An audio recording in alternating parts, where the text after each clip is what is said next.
Karanasan ang nagsabi na Di ba karaniwan ng taktika, mananatiling kakaiba hanggang ako ay makalapit sa hanay ng mga maharlika.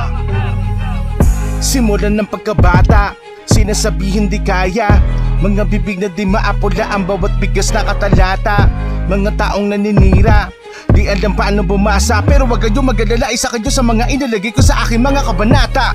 Sinubukan ng mga di ko pa nasubukan. Nalayo man ang aking tatahaki, mas lalo ko pa ng panggigigilan. Nilagay ko sa aking mga letra sa bawat bigas ng aking mga rima. Damdamin ng bawat bugas sa misto ng nakikinig at nabingin mga tenga. Tumalabas mga panibog ho, mga taong hindi tutak ay magulo. Kala mo mataas sila, kapababa puro lang naman sila pa na ang gulo. Nilaro aking isipan sa laro ng mundo may estadistika. Ngayon ay masasabi ko na nakahani na ako sa mga maharlika. Ako na ang nasa ibabaw, titingalain ng mga mababaw. Di ako tulad na mag-isip ng mga tao na ang utak nila buwakaw. Tinibayan ko ang aking dibdib para lang kayo ay mapatapik. Kasero na bakal ng gamit upang umingi na ang mga nananahimik. Pinursigi ang sariling pangarap nang sa ganun din ako kutyain. Hinusayang ko sa bawat aspeto na makita na kaya ko rin. Inabot ko kahit na maliit, salamat dahil ako'y naging nakulit. Yung akalang paslit na ngayon ay tinitingala at hindi na minamaliit. Sa daming lubak na aking dinaanan ay di man lang ako nagpadaing. Sa dami ng aking mga nakalaban ay di man lang ako nagpadaig. Marami ang harang na nakabalandra at lahat ng yan ay hinawi ko men. Nakatayo na ako sa sariling paa dahil kinikilusan ko pa rin. Hanggang sa makaisa,